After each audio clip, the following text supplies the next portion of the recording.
pour le modelage de la dent numéro 24 sur le modèle CGB3, on va avoir à travailler la zone de la surface occlusale au complet. Puis on peut constater que la dent a été littéralement coupée à la moitié à peu près de sa hauteur.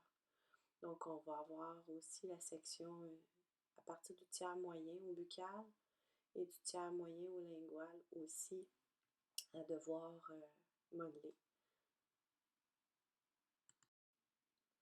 La dent qu'on doit imiter, c'est la dent numéro 14 et on va prendre le temps de l'analyser comme il faut avant de commencer à travailler.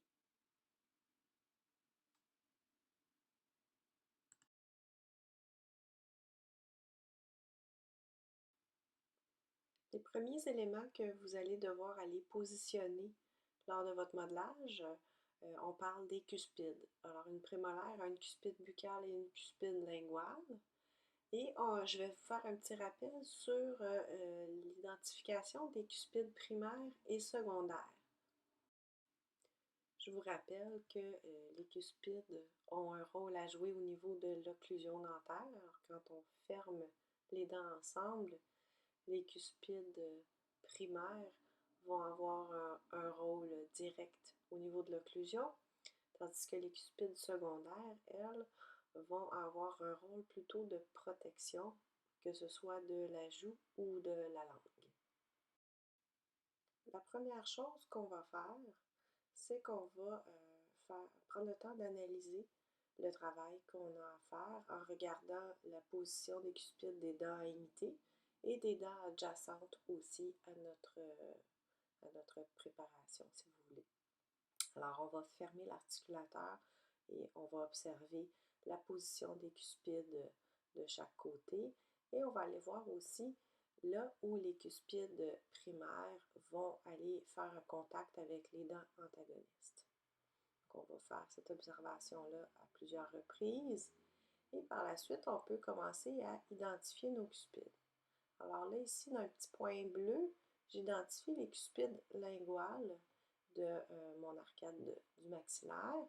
Les cuspides linguales, ce sont les cuspides primaires. Donc, c'est cette cuspide-là qui vont avoir un rôle au niveau de l'occlusion.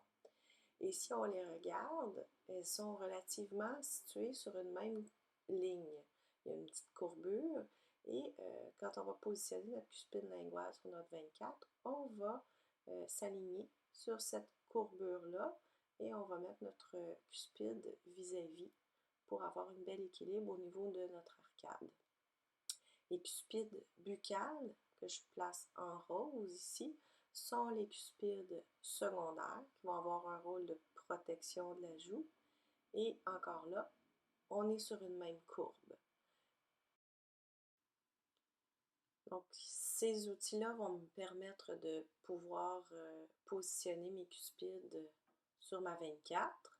J'ai aussi une autre référence que je peux utiliser pour connaître la position de la cuspide buccale par rapport à la cuspide linguale.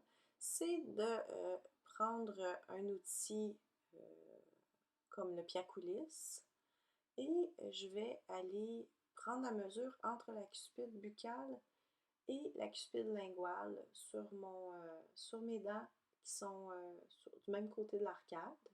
Et vous allez voir qu'en mesurant la distance entre cuspide buccale et linguale sur la 25, j'ai une mesure.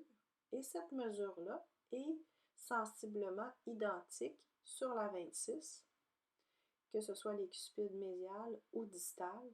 Donc, j'ai une distance qui est constante entre mes cuspides et c'est ce qui va amener un certain équilibre au niveau de mon arcade et qui va me permettre d'équilibrer l'occlusion de mon patient pour qu'il soit le plus confortable possible. Alors, quand je vais modeler, je peux utiliser cette mesure-là avec mon piaculis et la rapporter sur la dent numéro 24.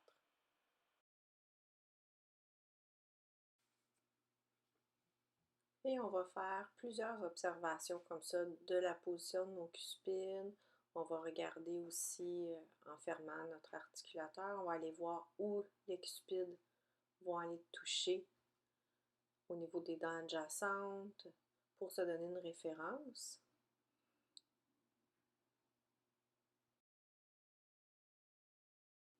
Comme je l'expliquais plus tôt, la cuspide linguale du maxillaire va être utilisée au niveau de l'occlusion. Et ensuite, on va regarder la cuspide buccale qui est la cuspide secondaire. Donc son rôle va être de protéger la joue, entre autres, par la manière dont elle est positionnée. On voit là, si mon doigt était une joue, on ne veut pas que le patient se morde les joues. Donc, la position de la cuspide secondaire va être vraiment très importante pour aller justement dévier la joue de notre patient. Pour me faire une bonne idée d'où je m'en vais, je vais observer les cuspides buccales des dents adjacentes et des dents aussi de l'autre côté de l'arcade pour me faire une idée. Alors, ce qu'on voit du côté droit du patient, oui, c'est que les cuspides buccales du maxillaire sont un petit peu décalées parce qu'on a une dent qui est manquante à la mandibule. Si vous regardez entre la prémolaire et la molaire, il y a un trou. Il y a un trou parce qu'il y a une dent qui est manquante et on a créé un déséquilibre au niveau de l'occlusion, de l'arcade dentaire. Et à cause de ça, il y a eu des migrations, les dents ont bougé et on ne peut pas vraiment se servir des positions de nos cuspides comme référence de ce côté-là du patient parce que justement, il y a eu une perte d'équilibre. Si on regarde par contre du côté gauche, tout va bien, toutes les dents sont là et on va pouvoir regarder la position de la cuspide de la canine. Si on regarde bien, vous allez voir que la cuspide arrive directement entre deux dents. Même chose pour la prémolaire. La cuspide buccale arrive entre la deuxième prémolaire et la première molaire. Si on regarde la cuspide de la molaire aussi, c'est la même chose. Donc ça, c'est une position qui est un petit peu plus jugée équilibrée, si vous voulez. Alors, on va pouvoir se servir de cette information-là pour aller positionner notre cuspide buccale sur notre 24. Donc, on va faire une cuspide qui va arriver à mi-chemin entre les deux dents, entre les deux prémolaires de la mandibule.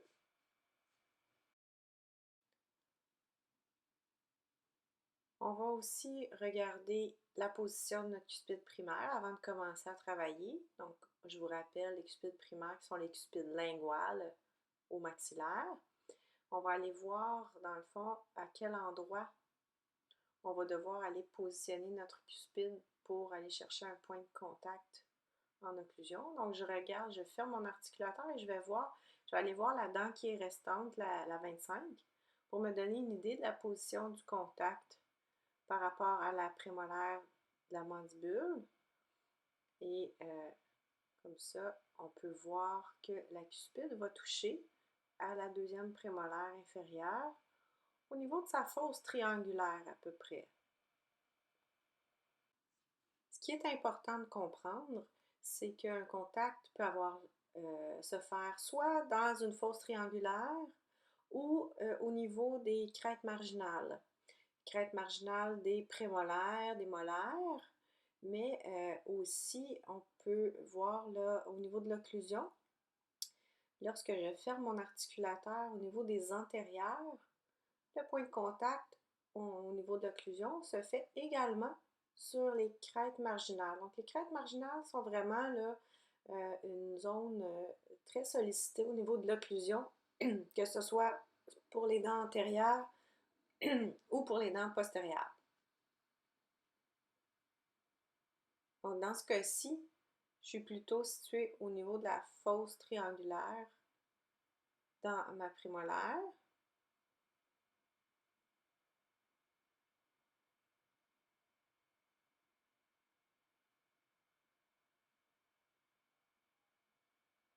Cuspide dans la fosse. Et ça, c'est ce qu'on appelle un arrangement cuspide-fosse. Et ce qui va être important aussi de retenir, c'est que la cuspide du maxillaire doit toucher au niveau, en plein centre de la dent. Donc, en plein milieu. Je ne veux pas avoir un contact trop buccal ou trop lingual comme je suis en train de dessiner sur le modèle en ce moment. Parce qu'on veut une charge vraiment à la verticale. Donc, la dent, le ligament péridentaire est bien fait pour ça. Il va supporter une charge verticale plus facilement. Donc, la dent, vous l'avez vu dans votre cours théorique, elle peut subir un léger renfoncement grâce à ce ligament-là. Et tout ça est relié au système nerveux qui envoie un signal au cerveau quand on ferme les dents ensemble. Une fois que les dents sont bien fermées, le ligament, les nerfs envoient le signal au cerveau que, OK, les dents sont fermées ensemble, on arrête de forcer. Donc, une force vraiment qui est verticale, cuspide dans la fosse dans ce cas-ci. Donc, ça, c'est bien important parce que si je déporte, hein, je suis dans une fosse, si je déporte mon contact vers le buccal, vous voyez, si ma main est une dent, elle va avoir tendance à vouloir basculer d'un côté ou de l'autre par rapport à si elle était au centre et que ma dent s'enfonce. La même chose si j'ai un contact. Si c'est au buccal ou au lingual, ça va basculer d'un côté ou de l'autre. Donc, on ne veut pas ça. On veut un contact vraiment bien au centre, au niveau du sillon central. Vous vous alignez sur le sillon central pour aller chercher votre point de contact.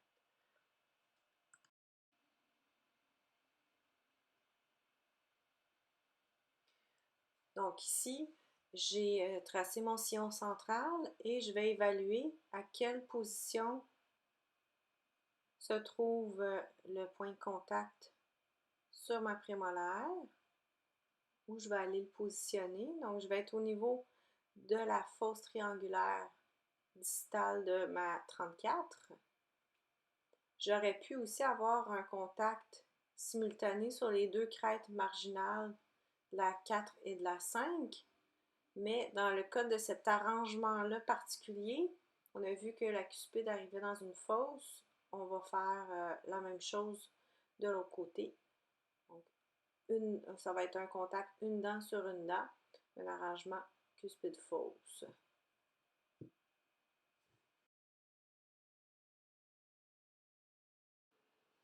Alors, je vais débuter mon modelage par l'application de cire de surface, comme on l'a vu déjà en classe. Vous pourriez aussi utiliser de la cire collante, ce qui ferait le même travail également.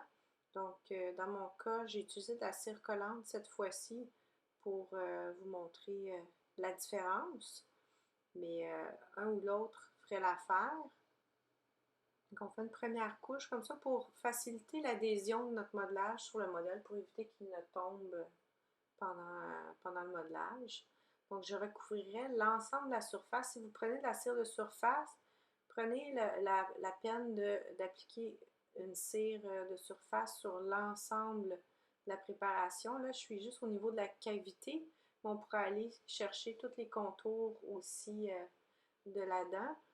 Et toujours très important, à chaque fois que vous appliquez de la cire au niveau occlusal, d'aller vérifier avec votre articulateur quand vous ajoutez la cire pour éviter d'en avoir trop et avoir une cire qui est en surocclusion. Alors, on va commencer notre modelage par la cuspide secondaire, qui est la cuspide la plus facile, dans le fond, parce que c'est celle qu'on voit, la cuspide buccale.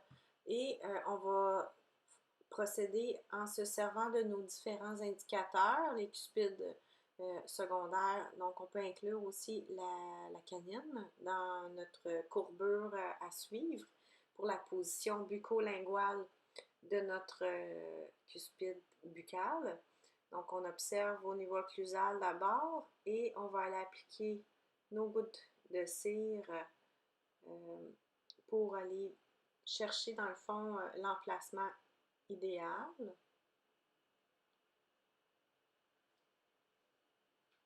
Là, je commence par appliquer un peu de cire de modelage tout le tour parce que je n'ai pas de cire de surface avec moi cette fois-ci.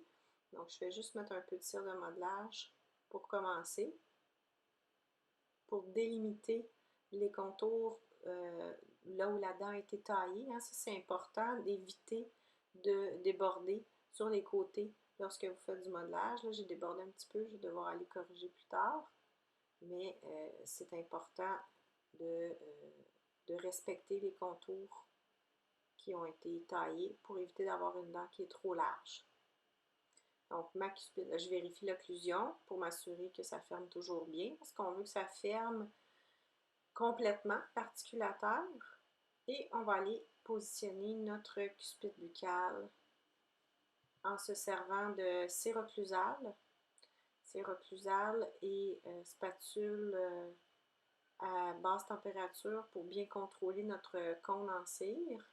Donc, on s'aligne sur les cuspides qui sont là, les cuspides secondaires, et buccolingualement, comme ça, je vais avoir la position de ma cuspide. La cuspide va être relativement au centre, je dirais, de la dent, mais ça, d'une couronne à l'autre, pas d'une couronne, mais d'une dent à l'autre, vous allez voir peut-être certaines petites variations, et c'est à vous de juger. Donc, on se fait une base comme ça. On va vérifier avec l'articulateur et on voit que le cône arrive pile entre les deux prémolaires inférieurs. Ça, c'est super. Donc, on a notre position buccolinguale et notre position mésio-distale de fixer. Maintenant, on va aller chercher la longueur qui est souhaitée. La longueur, attention, on a la canine et la prémolaire qui sont là pour nous guider. On ne veut pas avoir une cuspide qui est trop courte, mais on n'en veut pas une non plus qui est trop longue. En principe, c'est la canine qui devrait avoir la cuspide la plus longue et on a une progression graduellement vers la deuxième prémolaire qui va être un petit peu plus courte que notre 24. Donc, on y va comme ça. Et on devrait avoir une cuspide qui arrive bien au centre entre les deux dents. Maintenant, on va aller valider que tout ça est bien adéquat. On va regarder sous différents angles notre dent. Donc, je regarde la position des cuspides de la canine et de la prémolaire de la 25 et je vais ajuster. Vraiment, on fait des petits ajustements pour vraiment s'assurer. On ne peut pas continuer à faire notre modelage tant que nos cuspides ne sont pas positionnés au bon endroit.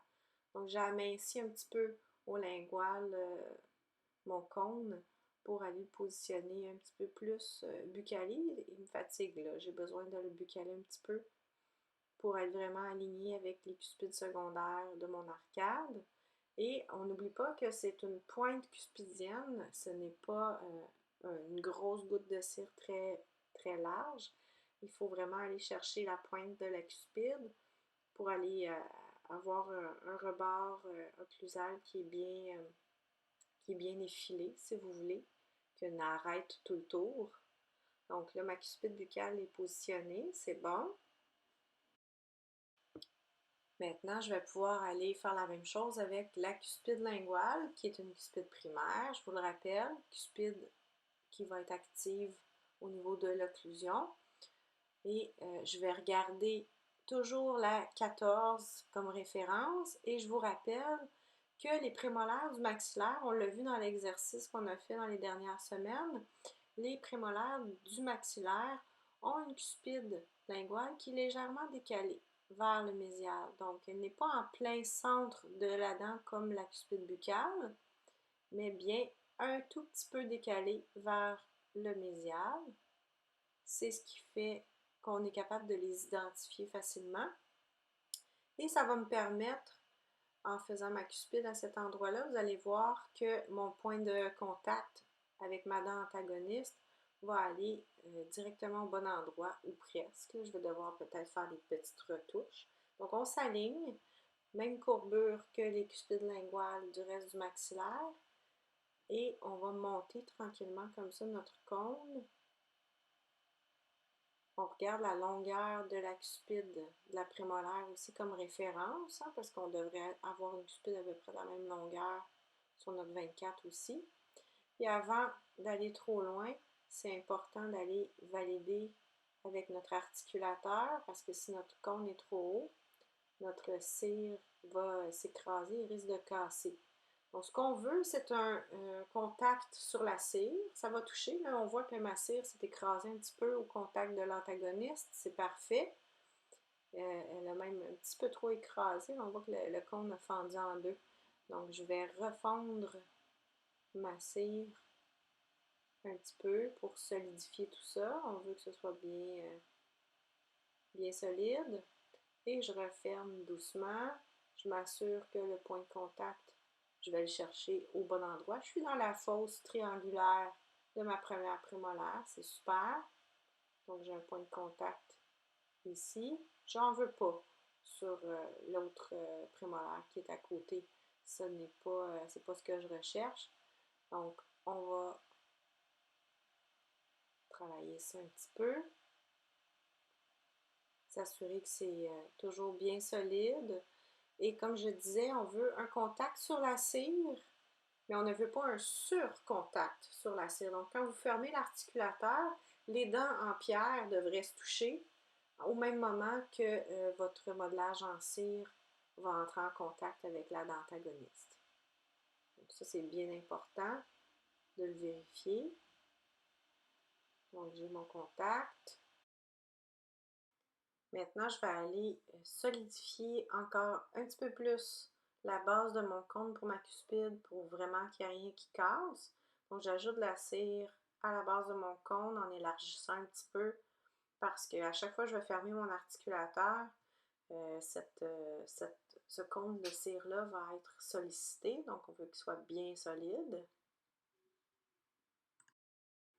Maintenant, je vais aller évaluer que le travail que j'ai fait, je vais valider que tout a été fait correctement pour pouvoir m'assurer de bien rencontrer les critères d'évaluation.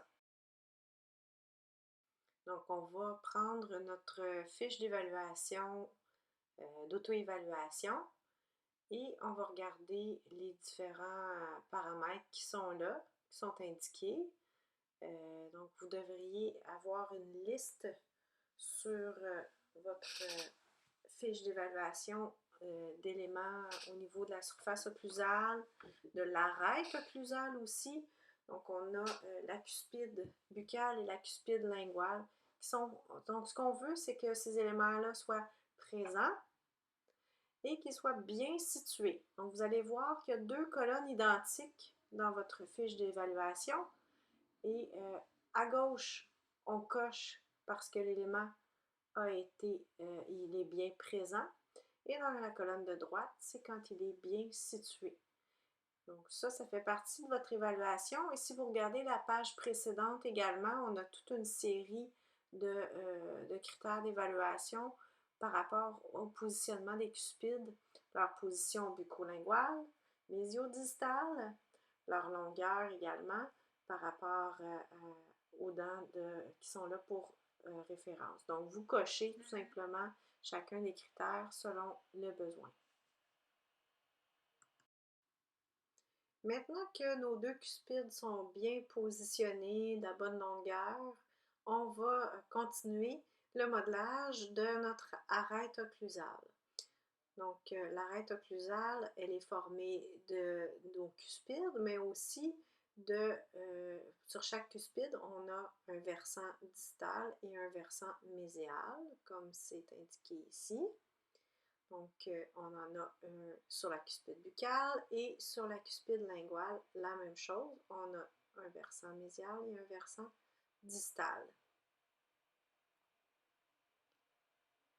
Là où les versants vont commencer à pivoter sur la surface proximale, qui vont passer au-dessus du point de contact, on va parler des crêtes marginales, les crêtes marginales qui sont là. Et le sommet des crêtes marginales, on va l'appeler l'arête marginale. Donc, tout ça va former l'arête occlusale. Donc, deux cuspides, des versants et des crêtes marginales. Alors, on va aller modeler ça maintenant sur notre 24. Toujours avec la cire occlusale à une température d'environ 70 degrés Celsius. Donc, on va débuter par aller appliquer la cire à la base de notre cône de cuspide et on va monter comme ça pour former une forme légèrement triangulaire.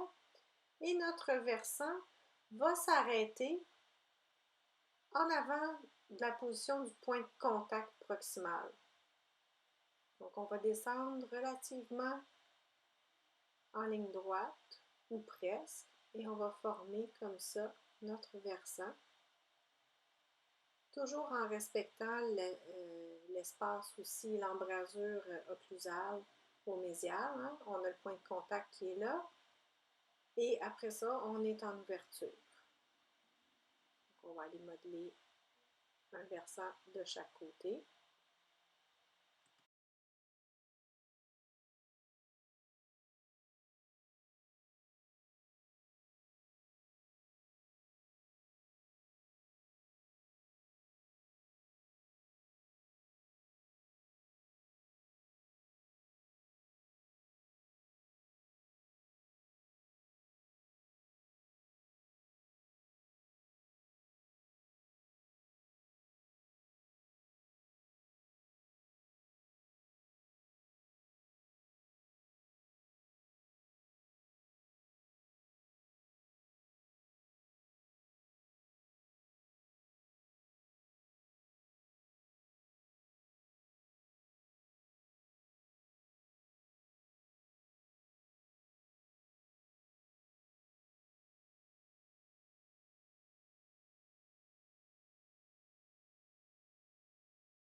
On va également faire nos versants de la cuspide linguale. N'oubliez pas que la cuspide linguale, elle est légèrement déportée vers le mésial.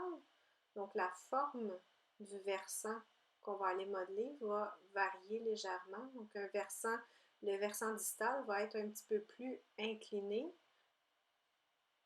Je suis en dehors de la caméra, mais ici, on va avoir une position un petit peu plus prononcée, plus inclinée, plus couchée, si vous voulez, au niveau du versant. Et on n'oublie pas que comme c'est une cuspide d'occlusion, cuspide linguale, ça va être important d'aller vérifier avec notre articulateur, s'assurer de ne pas être en surocclusion sur notre cire.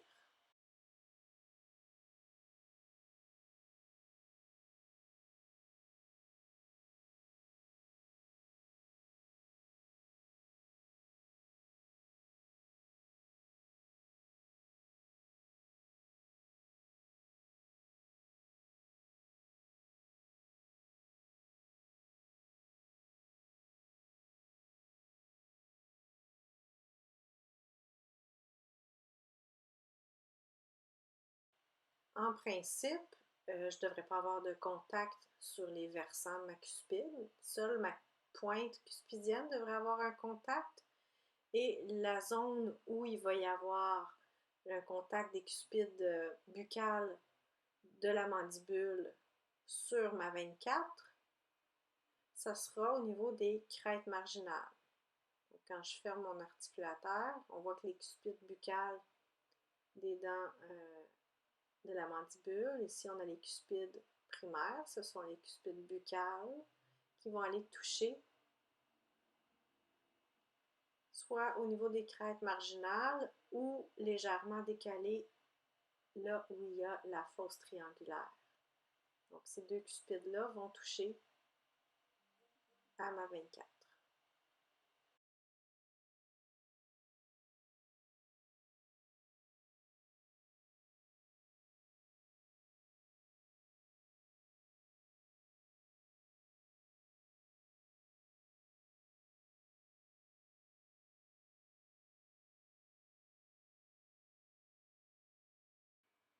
Alors, j'applique ma cire pour aller former l'arête marginale au-dessus de la crête marginale. Et on n'oublie pas qu'il y a le sillon central aussi qui passe en plein centre.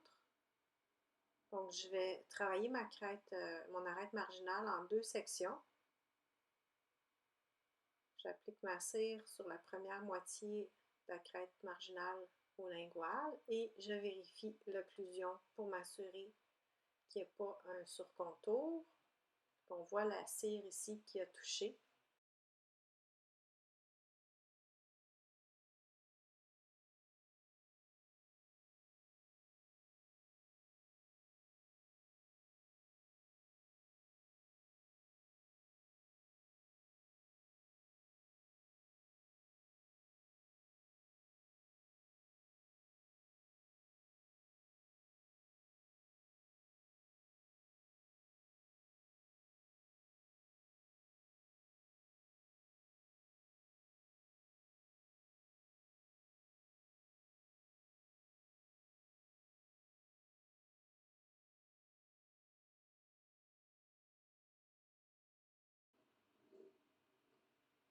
Si on regarde en plein centre de ma dent, on a le sillon central qui devrait passer d'un bout à l'autre. Là, c'est sûr que si on regarde la 25 qui est juste à côté, c'est une dent qui a été réparée et qui a un composite. Donc, on ne voit pas de sillon à ce moment-là sur cette dent-là. Mais on le sait, vous pouvez vous servir de votre Tooth Carving Manual en tout temps. D'ailleurs, je vous suggère très fortement de l'avoir à vos côtés à chaque fois que vous faites un modelage. Et vous allez aller déterminer la position de votre sillon central. Comme ça, vous voyez, j'ai pris mon ward, j'ai gratté un petit peu pour aller trouver la position de mon sillon central d'un côté comme de l'autre. Et ce sillon-là, au niveau des crêtes marginales, le sillon central, on va l'appeler aussi le sillon marginal. Alors, on va souvent aller se référer aux dents voisines, aux dents adjacentes et à la dent qui est à imiter pour connaître la forme qu'on doit donner à notre modelage. Dans le cas présent, on est chanceux parce que la 14 est restée relativement intacte. Si on regarde la 15 qui est juste à côté, elle a les mêmes caractéristiques que la 25 de l'autre côté, c'est-à-dire qu'elle a également été réparée. On voit là qu'il y a un composite qui a été appliqué là, à partir de la ligne ici jusque là. Toute la surface centrale de la surface occlusale, dans le fond, là où le sillon central devrait passer, ça a été remplacé par un composite. Donc, évidemment, lorsqu'on fait un modelage en cire, dans le but de faire une restauration, entre autres, il faut penser à notre patient. Le patient, lui, s'il paye pour une couronne, ce qu'il veut, ce n'est pas une dent qui va ressembler à une dent réparée avec un composite, il veut une dent qui a l'air le plus naturelle possible. Donc, on va aller repositionner tous les éléments morphologiques. C'est là où c'est important d'avoir une bonne référence. Si votre modèle ne vous permet pas d'avoir ces références-là, servez-vous de tous vos outils de référence sur la morphologie dentaire pour pouvoir connaître les éléments à reproduire. Et on n'oublie pas que ce ne sont pas que des outils visuels. Parfois, on peut se servir de nos fiches d'auto-évaluation pour connaître tous les éléments qui sont à reproduire et en même temps apprendre leur nom parce que ce sont des termes que vous allez employer de façon très régulière tout au long de votre formation, mais aussi tout au long de votre carrière comme technologue en prothèse et appareil dentaire. Donc, tout ça n'est pas perdu. Maintenant que mon arête occlusale est bien définie, que je suis en mesure de l'identifier, de bien la voir tout le tour, bien délimiter la surface occlusale, je vais pouvoir maintenant commencer à reproduire les différents éléments morphologiques justement qui sont présents au niveau d'une dent postérieure. L'inclinaison que je vais donner à mon instrument va être essentielle quand je vais modeler ma surface occlusale. Vous allez voir, je vais travailler avec la pointe de mon instrument, mais je vais aussi l'incliner selon l'inclinaison de la surface que je suis en train de modeler. Comme là, par exemple, je vais aller modeler la fosse triangulaire qui est au mésio-buccal de la surface occlusale. Donc, je vais aller avec une petite goutte de cire à la fois, toujours de la cire occlusale et une spatule à 70 degrés Celsius. On va aller appliquer une première goutte de cire. Là, dans ce cas spécifique-là, la dent est elle a été taillée énormément, donc je peux commencer avec une plus grosse goutte que je vais aller déposer avec la pointe de mon instrument. Et vous allez voir que je vais déplacer mon instrument, je vais aller tracer dans le fond ma fosse triangulaire graduellement. Et je vais incliner mon instrument selon la pente que je veux donner à la surface que je suis en train de modeler. Toujours vérifier l'occlusion aussi pour s'assurer de ne pas être en surcontour. Tout va bien jusqu'à maintenant. Et n'hésitez pas à tourner votre modèle pour être confortable, pour être capable d'aller modeler. Dans le fond, la pointe de votre instrument sera toujours orientée vers un sillon. Là, ici, je vais avoir un sillon secondaire qui va être modelé là. Je dépose, je vais commencer par une bonne goutte de cire, me faire un fond. Là, ici, c'est pas une couronne qu'on est en train de modeler, hein, c'est une surface au complet. Donc, c'est pas le même principe que le modelage dans votre cours de prothèse fixe. Donc, on applique notre cire, comme ça, on se fait une bonne base. Et ensuite, avec la cire occlusale, je vais aller modeler une crête triangulaire qui va partir du sillon central et qui va longer ma fosse triangulaire en formant un sillon secondaire. En même temps, vous voyez, le sillon secondaire ici se forme naturellement. J'ai incliné mon instrument, vous voyez, ma spatule est inclinée et la pointe de la spatule va aller toucher dans le fond du sillon. Si je veux un sillon qui est plus ou moins évasé, ma spatule chaude va me permettre d'aller approcher ma cire graduellement comme ça. Et je bâtis vraiment une petite goutte de cire à la fois. C'est ce qui est important hein, parce que les surfaces occlusales, c'est dans le fond des petites saillies d'émail qui sont là, une par-dessus l'autre, et qui forment les différents éléments. On valide l'occlusion, toujours. Et ensuite, ce que je vais faire, je vais aller tout de suite travailler l'autre section au lingual mésial pour vous montrer comment on va bâtir simultanément des sillons, des fosses. Tout ça se fait un petit peu en même temps. Donc, vous devez avoir un plan lorsque vous faites du modelage de dents postérieures. Sachez exactement ce que vous allez faire avec la goutte de cire à chaque fois que vous l'appliquez. Parce que si vous faites juste appliquer des gouttes de cire au hasard, vous allez avoir quelque chose qui a l'air d'être un petit peu improvisé, justement. Donc, il faut savoir où on s'en va et on va appliquer notre cire comme ça, graduellement.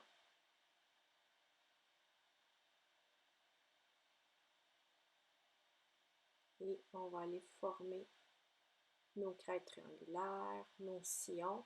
Vous voyez que le sillon central est trop évasé dans le moment. On va aller essayer de le refermer un petit peu avec la pointe de notre instrument. On voit ici, là, c'est beaucoup trop profond. Donc, je vais aller appliquer une goutte de cire, puis essayer de refermer tout ça pour avoir un sillon central qui est visible, mais pas trop profond non plus. Oups, ma cire était trop chaude. Ça s'est refermé.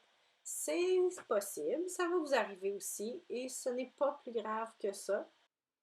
On vérifie l'occlusion. Là, ici, je vois que mon contact s'est fait là, à la fois sur la crête triangulaire et dans la fosse triangulaire. Donc, je vais devoir aller faire des petites modifications à ma forme tout à l'heure. Là, ici, ce que je veux faire, c'est corriger mon sillon central qui s'est rempli de cire.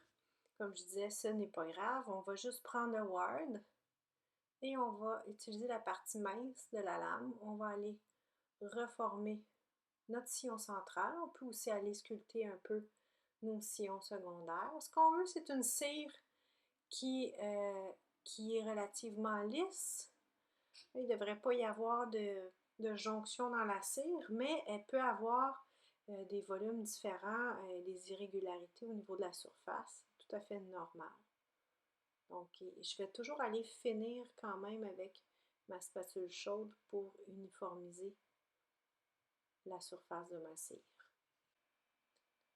Je poursuivrai comme ça mon modelage au complet de ma surface occlusale, toujours en vérifiant l'occlusion. J'en ai fait la moitié, je pense que c'est suffisant. Vous n'avez pas besoin de voir la démonstration au complet. Et bien sûr, une fois que ça c'est fait, je peux me concentrer aussi au niveau des surfaces buccales et linguales. Donc, on a des éléments à les reproduire, hein. On n'oublie pas, la prémolaire, elle est formée un peu comme la canine, donc un lobe central qui s'en va en s'élargissant vers le collet, puis un petit lobe mésial, un petit lobe distal qui vont contenir les lignes de transition. On n'oublie pas les plans d'émergence, la courbure de chacune des surfaces qu'on doit reproduire. Là, ici, je vous donne un petit exemple, la surface linguale. Vous voyez comment j'observe mon modèle. Et puis, à partir de cette étape-là, une fois que tous les éléments morphologiques sont en place, tout ce qui me reste à faire, c'est un peu de finition et remplir la fiche d'auto-évaluation qui devra être remise, vérifiée à votre prochain cours pratique.